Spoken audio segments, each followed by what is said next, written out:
Have you ever helped somebody out because you're just friends with them, or you wanted to give them art for free and be credited, or you're just starting out your art career and you're hoping that by working with this person that it will, propel your career forward? Well, that's what happened today, but actually it was between two friends. And first I wanted to talk about where I found it. So I originally found the comic on Defending AI Art. It is a terrible subreddit full of unhinged AI bros that are really they're out, just in my opinion. It feels a lot of mental illness is going on over there, because they focus on the victimhood of being a AI bro and they'll take anything and run with it. Like, they actually think that the kill all these AI artists they think that that's actually real. Like, they've never been on the internet before. Like, they've never been in a Call of Duty lobby before. So these guys ooh, man. We're gonna look over the thread first, because I just want to let you guys see the type of people who say that this is funny. So this person says, funny comic I saw on Twitter. Funny comic. I want you to just take that in. They think it's funny how I got replaced with AI by a friend. That's funny, okay? Now, I want to say, just in case you guys decide to go here and type in here, these people will ban you unless you are saying something completely objective and has nothing to do with about the AI, but about the situation. There's ways where you can talk in this subreddit without getting banned, but they will ban you for almost anything. They're super unhinged there. The mods are unhinged. The people are unhinged. And I'm not saying every person who uses AI is unhinged. I'm saying that these people...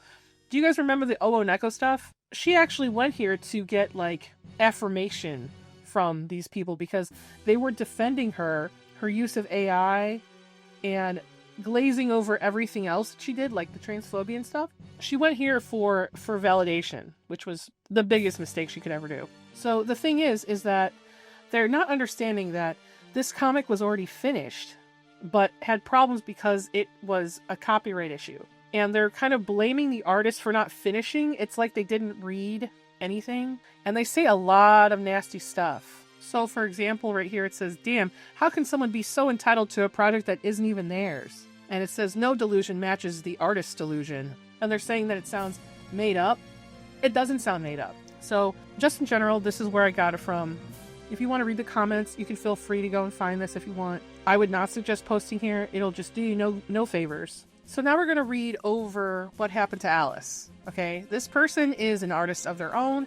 They have a huge amount of followers, so they do art in their own right. They have a Patreon, just like I do. If you want to subscribe and support the channel and support my dreams and wishes, please go over there and do that. All right, so here we go. How I got replaced by AI by a friend.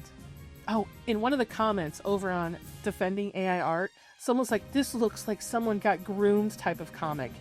It's like you can't draw easy shit without being called out for some crazy shit. Like, sometimes it's just easier to draw, little stuff like this. So, anyway, here we go. How I got replaced with AI by a friend. In 2016, I met a movie director and screenwriter who asked me to make my first ever animated short movie. I was younger and excited, so even if no payment was included, I did it. It was an opportunity. We worked for more than 6 months. She was the writer and director, and I made all the drawings, and our work got some prizes. Plus, it went on national television. It was a good collaboration. We kept in touch, and in 2019, she proposed that I draw a graphic novel she wrote. I made the whole storyboard, more than 80 colored pages, and some finished pages too. Our goal was to find a publisher. Nothing was paid to me. I knew that the project had good potential, and after all, I was just beginning my career. I myself went to meet a publisher in my city, but they weren't interested due to a copyright issue they feared to face. Her story was heavily inspired by a famous musician. So, our project went through a hiatus. I kept in touch with the writer, and she even asked me to exhibit a few of the finished pages at a public event in Rome. We were just waiting for its time to come. Now, as you guys can see here, she finished it. She had the whole storyboard written out. So it was a completed thing. Time passed, and we occasionally heard each other talking about that old project. Still hoping to find it a home, for 1 year we went quiet until a few days ago, I looked at the storyboard I made and remembered how much potential it had. Since our collaboration started almost 10 years ago, I've certainly improved. This is my job now, so I thought, Why don't we just make it? It could become a web series, a webtoon. I felt ready to give her my support and to keep working on it together, letting her know there are many ways to publish a graphic novel today. Until she answered me back. So sorry, Alice, many years have passed, so I made it by myself, using AI. It's now totally done. It's incredible how good it turned out. I'm about to animate the drawings and make a video out of them. You know, AI isn't even that easy to use. You have to work a lot on it. But I made it. Kisses. Fuck that bitch. Fuck that bitch. Oh, God, Lord, I would... Ooh, please, please.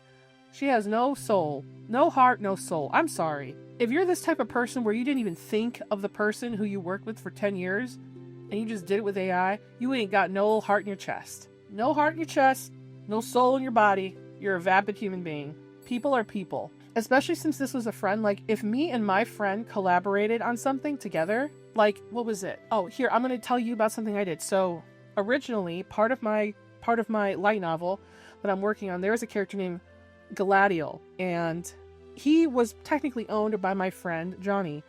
Now, Johnny doesn't use any of those characters anymore, and he said, oh, you can have the character. But over time, I decided, you know what? I want to change the character's name. I want to make him my own character because I don't feel right, you know, because we kind of co-own the character. So I was like, you know what? I'm going to rehash the character a little bit, use parts of Galadiel and then parts of the new character, and I'm going to mix them together, and I'll have a new character so I don't feel like I'm taking too much from you. And he was totally fine with it. But there have been other people who've had issues working with somebody and then they get fucked over because they were friends or because of contracts. But we'll go over that. We'll go over that when we're done. So Alice, fuck that hoe. Fuck that hoe. She's an asshole. First impression, delusional. Second impression, rage. Me too, girl. Me too. All those years, all my dedication, my drawings, my passion, my time, my hard work, all thrown away to be replaced by fucking AI? I replied, but my words weren't as sharp as I wanted them to be. You know what? Let me tell you guys. Okay, listen, artists. Artists who watch my content, just hear me out, okay? Hear me out. Be a little bit spicy. It's time to be a little bit spicy. If someone's fucking with you, fuck around and find out. That's where it's at, okay? Do that. Fuck around and find out. I know it's hard because some of you guys have the softest souls and the most precious hearts, but it's okay to tell someone fuck off, you fucking piece of shit. It's okay to do that. It is. I am as friendly as they come, but if someone wants to fuck around, they'll find out with me. It's creating a boundary. Like, I would never do this to somebody, especially someone who I considered a friend. I believe that this person who was her friend is a parasite. Anyway, she goes, I'm sorry to know about this. I wanted to keep working on it. I made the whole storyboard. You could at least have told me what you wanted to do, asking me if I was still interested. After all, I wasn't going to work on it without your permission. She replied again, but I was no longer interested in her. Well, you're right, but so much time has passed. I didn't want to wait any longer. We could still do something together next year, blah, blah, blah, blah, blah, blah, blah. Mad and disappointed, what I've now left is just my hand-drawn storyboard and some finished pages of a story I've been cut off from without even knowing. 20-year-old me didn't deserve this treatment. No artist does. But I won't waste all that time and work. I will, some way, give another life to those drawings. I owe it to myself. I have no idea if my friend used my drawings to make her AI stuff. A storyboard is a very important part of the process. It's the first step where you start to build the narrative. It's not a hobby nor secondary to the script. And since I don't know what's going to happen, I'll be posting my drawings just to make it clear that these were made before the AI stuff that she wants to make a video of. And we'll see later what's going to happen. So yes, that's it. Do not give your time and drawings away lesson. I don't know. I was young and needed to find a starting point.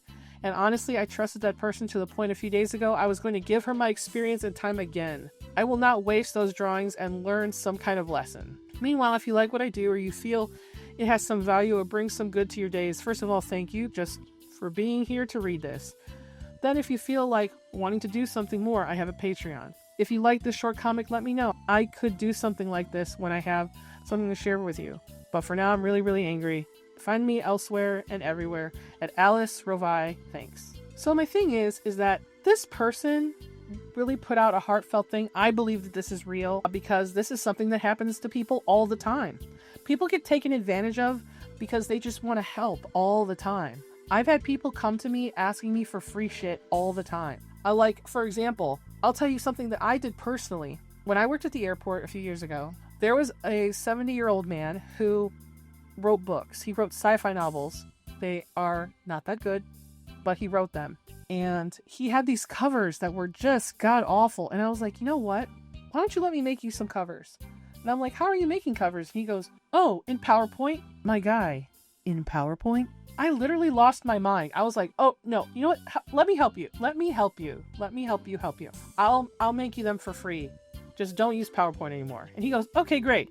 So I made him 4 covers. I did not know that he wasn't going to let me be artistic with it. He would give me some images to collage together and say, okay, this is what you're going to do. This is what you're going to do. This is what you're going to do.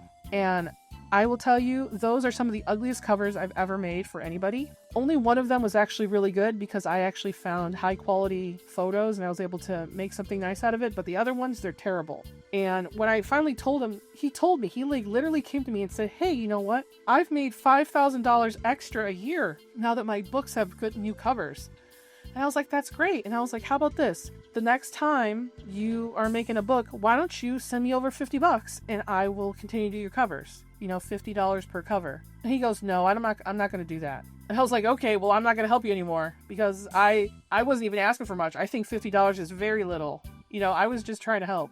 So everyone's going to do it. Everyone's going to learn their lesson. You know, this thread is full of fucking assholes and people being nice. Carla Ortiz, she commented here, so damn sorry. It's extremely disrespectful and disappointing when this happens, but excited to see what you're going to do next with your own skill and experience. Tragic use case of AI was supposed to take our mundane jobs, but it's taking all the creative ones. And then there's people who are just blaming them and like stupid shit. I dig holes. My friend wanted to dig a hole, but then they got a shovel to dig it themselves. Shovels are evil.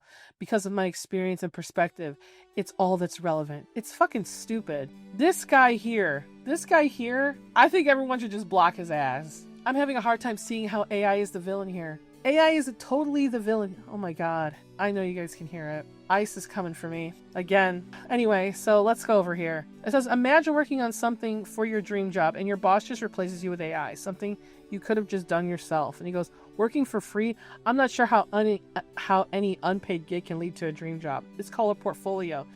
Listen, this motherfucker, this man. Okay, look. Art director and lifelong learner.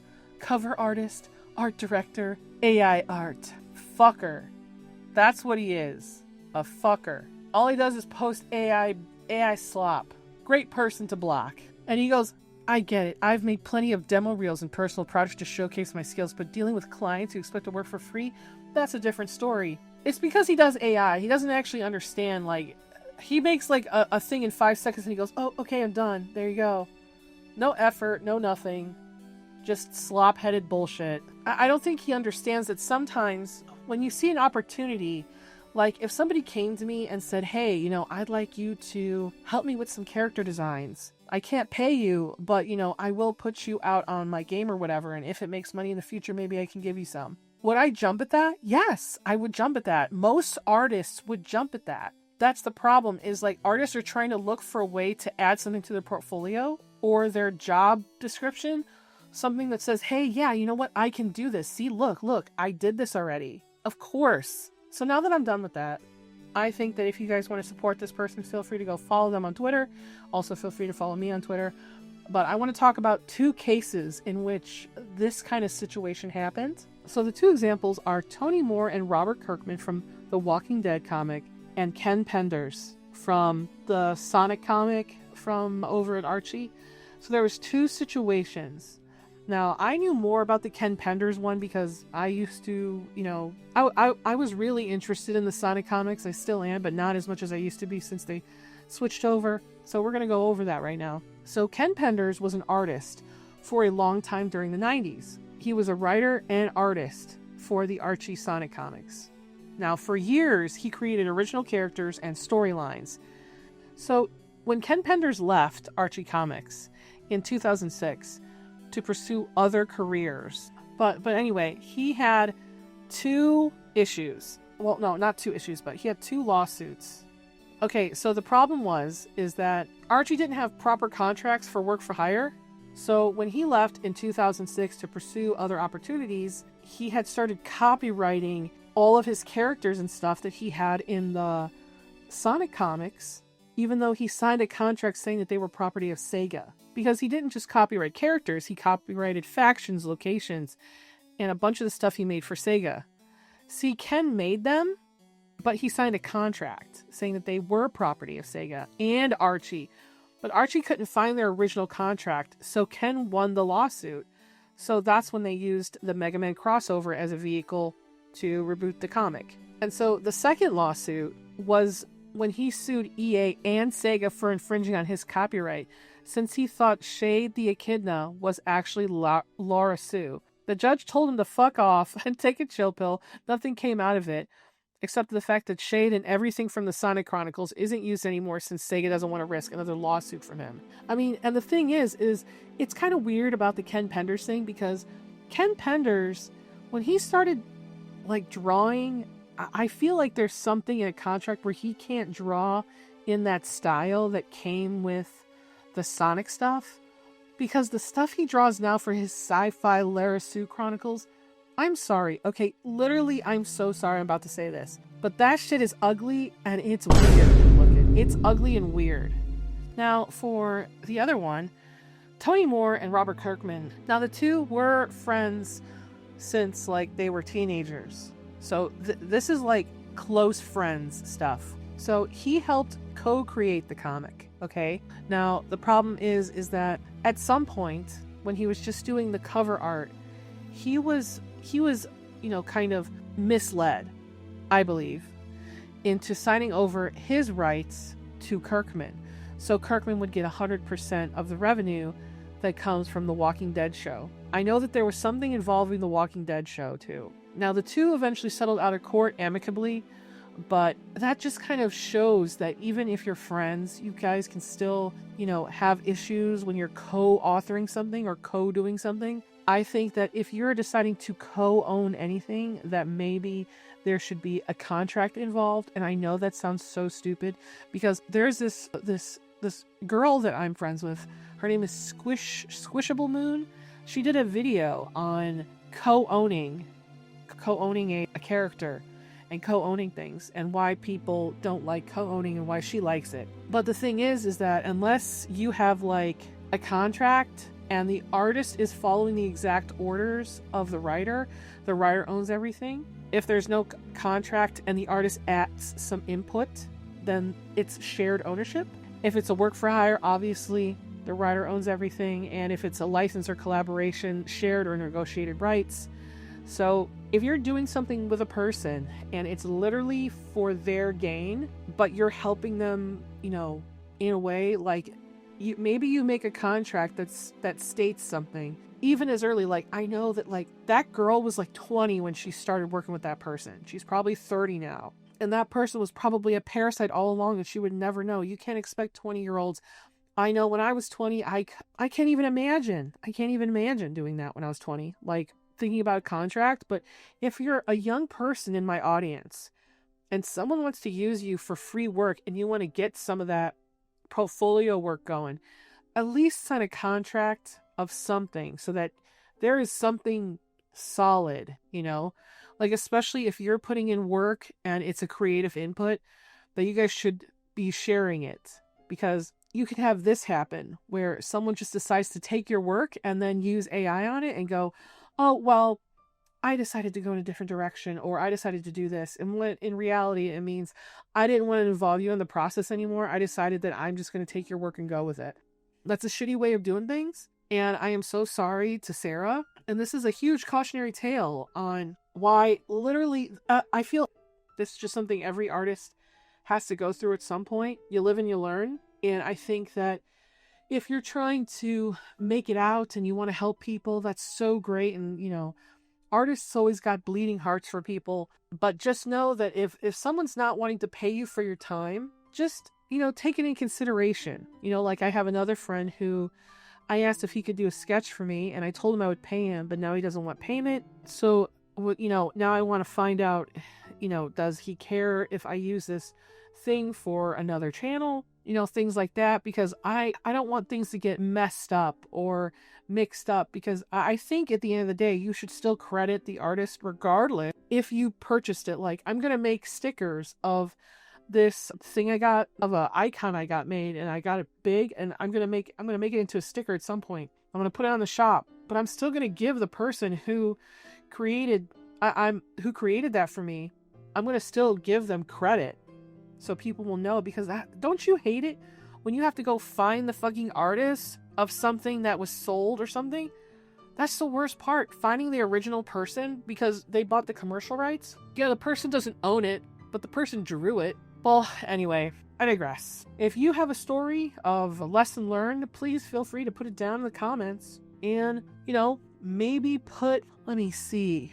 What are we going to put so I know that you guys watched it all the way? Put a blue heart. Blue heart, because it's so sad. Because this is actually sad. I'd be devastated if this happened to me. But please subscribe to the channel. I know you guys are watching. I'd love it if you guys subscribed. It'd be so cool if I could get a 20K before the end of the year. That would be amazing. And subscribe to my Patreon if you want to support my goals and dreams and this channel. And I'll see you when I see you. Peace out. Oh, also, please watch my other video that I'm linking at the end here, because it needs eyes and I worked really hard on it, and I'm trying to branch out a little bit. So if you care about me branching out, please watch it. Thank you.